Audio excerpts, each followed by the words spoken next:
All right, folks, back on the Bossman show. New coach at Idaho Vandals, Alex Pribble with me. Came from Seattle University. Now he's the head coach of Idaho. Back in the big chair one more time. How you doing, man? Good to talk to you, man.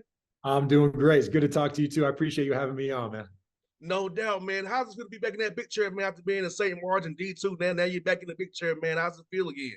It's great. That was the goal. That was the goal. I'm just really honored to be here. University of Idaho is a special place. And so the fact that I get to call this home is great. And I'm happy to be the head coach, got some great assistants surrounding me and looking for big things here in the future. And folks, what's cool about Moscow is really right there about Pullman. So Washington State's right there at you guys' border, man. It's crazy how you around the border, you fly to Pullman, so you got that college vibe right there. I love it, man. When I flew in for the press conference, you fly into this small little kind of one terminal airport, and half the terminal split for the Cougars and half the terminal split for the Vandals. There's a lot of pride out here with Vandal athletics, and it's a special place, kind of the big show in town, and the Vandal community is really special. No doubt, man. I'm gonna ask you, Alex, this man. My father's a coach. He's 83 years old. His wife was always he wanted to help young men and mold young men. I'll be honest with you. I told my dad early, Pops, coaching is not in my blood because I'll cuss kids out every day. I can't do that. So I'm too competitive. And I'll tell you how to do something, I'm gonna get mad. But for you, like what was your why to want to get this business, man, and help your men out? It's really similar, man. I've always known I wanted to be a coach. I started as a high school coach. I was teaching and coaching and really enjoying that.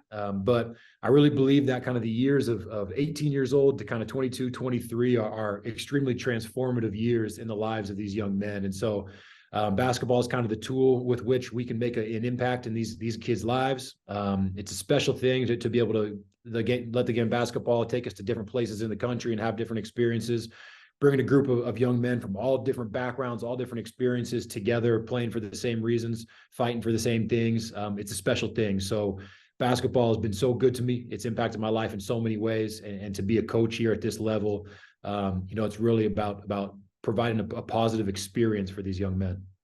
No doubt. And like you said, man, I even though my dad was a coach, man, but my actual coach who I played for is who I got a lot for. A lot of things my dad said to me because it was my dad, right? But having my coach tell me it hit differently. So having a guy who cares about you, help mold, like you said, learning about different backgrounds, learning about different cultures, man, being at locker room setting, man, it's so amazing what that locker room can do for people. Like if we could be as a country, how sport like our locker rooms are, we'll be a great place we already are right now, my brother. I agree, man. I feel like all the biggest problems that this world has can be solved by great teams. It takes great teams of people that come together, that know how to work together, that are fighting for the same things, that are moving in the same direction. I think that's how we solve these big problems that we got going on. And I think, I really, really believe that team sports, learning how to be a good teammate, learning how to sacrifice for others, it's an important thing. So like I said, basketball is kind of a conduit where we can teach a lot of those lessons. And that's what we're here for, man. And Alex, let me ask this, man, from your playing career, because we about the same age, bro. You got me by a couple of years. Pretty much the same age. But how has basketball for you in your mind changed since we was young kids, man? I feel like with the spread of the game, the shooting of three, the spacing has made the game more difficult to watch, and how to attack space and force defense into hard choices. What shots are we going to give up? We got to make up our minds. We're going to get cool with this one. We're cool with that kind of shot.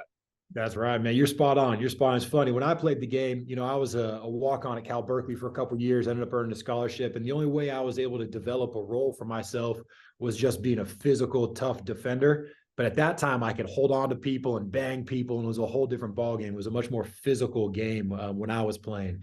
Now it's all about pace and space and skill and spreading the floor and decreasing that physicality to a certain degree. So I really like the way the game is played right now. I think it's a beautiful game.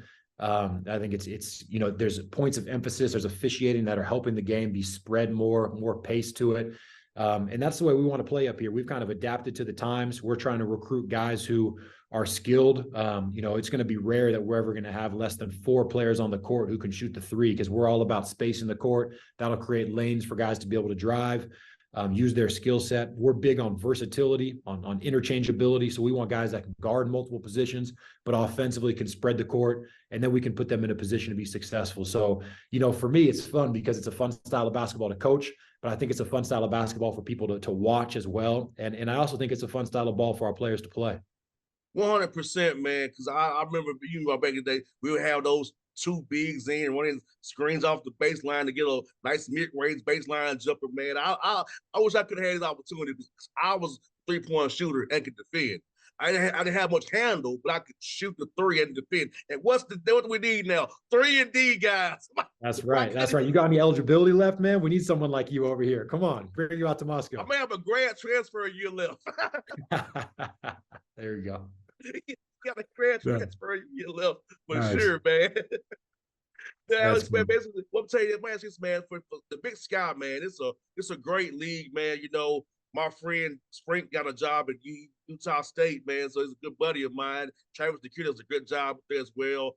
David Riley, another friend of mine, does a good job up there. So about the league, man, the coaches, man, and just how that league is so tough. It's not get the publicity that it deserves, but it's a very tough league, top to bottom. No easy nights out there in the Big Sky Conference, my brother. No, you're spot on. You're spot on. You know, I was in the Big Sky once before. I was out of Eastern Washington for 2 years. You know, worked for a guy named Jim Hayford, and the 3 assistants on that staff at the time were me and Shante Leggins, who's the head coach at University of Portland, and David Riley, who's doing an unbelievable job at Eastern Washington and very experienced with the conference. And you're right, top to bottom, the coaching is unbelievable. You mentioned Danny Sprinkle, who's done a great job, and Travis DeCure, but you know, you could go all throughout the conference. There's just high level coaches that I have so much respect for the job that those guys are doing, but there's also a lot of talent. There's great talent out here, a lot of skill. It's kind of an offensive firepower league, a lot of guys that can fill it up. So you're right. Every single night's going to be a battle. We're aware of that. You know, I've tried to hit the ground running on the recruiting trail out here to make sure that we're bringing in talent that can compete right off the bat. But it's going to be a battle, man. We know absolutely that every night is going to be a challenge. And for us, we're just trying to get better every time we take the floor. So it's going to be one of those things where win or lose, we're going to be learning a lot. And hopefully, you know, with this first year, we can be playing our best basketball when we're headed into March. How's it been getting on the court with your guys before they jet out here for the semester here real soon? So how's it been seeing what you kind of have as you go in that portal, trying to find the right fits for your roster that you want to, how you want to play? How's it been getting to meet the guys who will be with you going forward? Yeah, it's been great, man. It's been great. You know, I've got to develop some bonds with a couple of these guys and start something in terms of a relationship with a few of them. But truth be told, we are having somewhat of a fresh start out here. We're going to have 11 new players on the roster, and it's going to be one of those things where the minute we get going in the summer, we're going to have that shift in culture, and we're really going to be attacking every day. So the guys that are coming back, you know, it's been great to get to know them, been great to see them out on the floor a little bit. But I think we all know that come June, when we're out there in the summer, it's going to be a fresh start, fresh energy, new expectations. And our goal is going to be to win every single day, every single time we step on the court, everything we got going on in the weight room. It's going to be to attack those with some energy and to win every single day. So I love the guys we got returning and really excited about the new guys coming in. Now, Alex, a lot of times fans don't understand this. There's several times where you get better. That player development piece is so important to your team's performance come November, December, because you get better in the summertime. We're trying to game plan for the other teams hard. You get better, but it's harder to do what you want to do development-wise. So about how the summertime, that development piece is building that culture, building that oneness when those tough sprints on the track or those tough days of this working out when you're tired, you are lifting all day, man. How that bonds our team together. It's so true, man. You know, the work you put in the summer, it's going to show up in March. You know, it's going to show up in the winter. It's going to show up in the postseason. And so it's huge. We really take great pride out here in the player development process. You know, you talk about the way the game has changed a little bit. I personally believe that player development is kind of the next frontier with college coaching as well, that you're going to see huge jumps in terms of the way staffs are created, where you're going to bring in guys that really, really understand how to develop talent, because you can bring in players and you got to be able to develop them every single day. So for me, it's a great way to get to know our guys, a lot of sweat equity. You get that out there on the court, you work with them, you develop them, you invest in them. And I think that's where you can create some bonds and create some trust. But I also believe that you have to understand truthfully how to teach. You know, you have to understand how to get out there on the court and show a player how to do something, to demonstrate it, for them to do it, for you to properly give some feedback. That whole process of teaching, of development, is an important part of the process of getting better. And like you said, the summer, the spring, you know, a lot of important time to get better individually. And that work's going to show itself when we get into our real practices in the fall and then the games in the winter. I'm sure what you haven't been a new coach out there, man. Your phone's been ringing off the hook about scheduling games. So how was that, been? People selling blood in the water. They go, okay, he's new at Idaho. We make get a win there. How's that? All the phone calls and I get people that want to play you, man. Hey, it's great. You know this deal intimately well because that's the truth. I've been getting calls from everybody, and initially it gives you a little motivation. You're like, all right, yeah, we want to go out there and do it. But it's pretty funny, when I'm getting calls from UConn, defending national champions trying to play the first game of the season.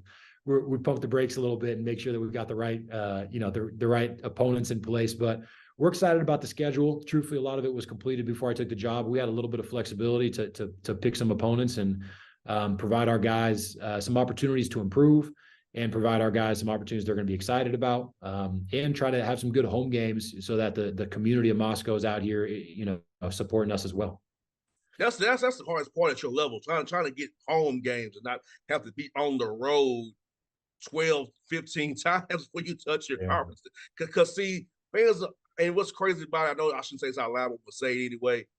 It's used against you when it's time to get used against you. Unfortunately, That's right. It's like, come on, man. When I was up against, but when it's time, that's not fair to me. So you all that level have to deal with that. But yeah, it's hard to get home games in your home market, and guys playing at home gives them a morale boost because when you come off that conference slate and you got a 4-11 or whatever record you use for all these guaranteed games on the road, it could break a team. So, yeah. But having some home games give you a chance to win. We saw last year with some low major teams who got big conferences to come to their buildings, they won. So a lot of those guys get the Nets and the Ken Palms and all those great because they get to play home games for 2 months. So that's right. Build up the resume per se. Yeah, it's a hard part of the process. There's no doubt about it. But I see this beautiful facility right behind me here. We'd love to have some teams come in and pack this place, and like you said, it does help win some ball games, but it's also just a great experience for the Vandal community that's so passionate and wants to come out here and support us. So we'll have a good mix. We're not going to back away from any challenge either. We're excited to go out there and play some of the teams that, on paper were predicted to be the underdogs, and they're buying us to come out there. But I think we're gonna really be excited to play some of those games as well. So it's part of the process. Like I said, when I was in the conference at Eastern Washington, we went out to Indiana and won at Indiana, and we had some experiences like that were really special for our players, for our young men. So it's a good opportunity to learn some things. It's a good opportunity to grow. And, there's not going to be any back down. We're going to go there and fight every single game of the preseason. And hopefully at the end of the day, we prepare ourselves to be competitive and chase a championship in the Big Sky. Now, I know you and Legs are Cal guys, so tell me your best leg story you can tell on the air that won't get you or us in trouble. Legs is the man. I tell you what, when I first took the job at Eastern Washington, Legs was on staff there, and he's one of the first guys I called. And I never got to play with Legs. We were just removed from each other. I was just a couple of years younger than him. But I watched him and followed his career really carefully. It's great. I called him up and I was like, man, I'm talking to Shante Leggins right now, a guy that I followed so closely and had, just kind of like watched with a guy that I wanted to be like, because he was such a good hooper out there. And so I got to know him so well. He's one of my good friends, got to know him really well when we were at Eastern. And one of my favorite things with Shante is he would pull up his high school film from when he was playing, and even from before that, like his youth film, and watch him out there as a youngster in Santa Barbara, talking trash and doing his thing, diving on the floor. He's a special dude. He's a big time competitor, and a great coach for sure. I'll tell you, Alex, one time I had him on the show, man. He was on the show for an hour and 10 minutes, bro. No lie. I love him. I'm like, bro, it was like he was talking, bro. Like, bro, yeah. I think I got commercial breaks in. Yeah, Legs is that guy. He's on the phone all the time. When we were at Eastern, he'd be walking around the office with the headphones in or the cell phone, just talking, chopping it up with people. He's just one of the things that makes him special, man. He's such a good relationship guy, gets to know everybody, puts in a lot of time. So yeah, I got great respect for Shante. That's my guy. Yeah, I love him too, man. I always have him on the show, man. So he talks, his energy's so infectious too. I love his energy, man. It's great it's so great to talk to that brother. It really is. Yeah. There's no question why he's had success. You know what I mean? Like it's his players love playing for him. He runs through a wall. The players run through a wall for him. He's just a great dude. Absolutely. Now I ask you, man, since you've been in Moscow, what's been your favorite thing to eat so far up there that's treating you real good up there so far, man? Hey, this is a special place out here. Have you been up here before? I've been up there one time for football. It's special. It's incredible. I was expecting one thing when I came to Moscow. You know, you move from a place like Seattle that has all these options with food. I wasn't quite sure going in there, but the Moscow food scene is pretty special, man. It's pretty special. So my first night out here, I went out to dinner with the president of the university and the athletic director. They were just kind of showing me around. We went to this place called Lodgepole that was incredible. And the president is, you know, kind of points to the back room and says, I'll have my regular. And he walks in and he has just this huge plate of mussels it was unbelievable. So there's a lot of good food, man. There's good food across across the city. We bring our recruits in town and they're blown away by all the different options. There's so many good options out here. So I'm still getting to know it. I've been in town just for a few weeks, but there's a good food scene out here, man. There really is. No doubt, man. Well, Alex, hope to see you on the road, man. If you're coming late for the Peach Jam, man, I'll be there talking to all your coaches so I can catch you in the corners there. So you hope to see you real soon. I'll give you my number offline so we stay in contact with you, man. But man, it's fun to talk to you. We hope to do this again with you more often, man, and cheer on your Vandals, man. Talk to your brother. I appreciate that, Jared. Let's stay in touch, man. Definitely. We'll do, buddy. Thank you so much, man. All right, man. Have a good one. All right.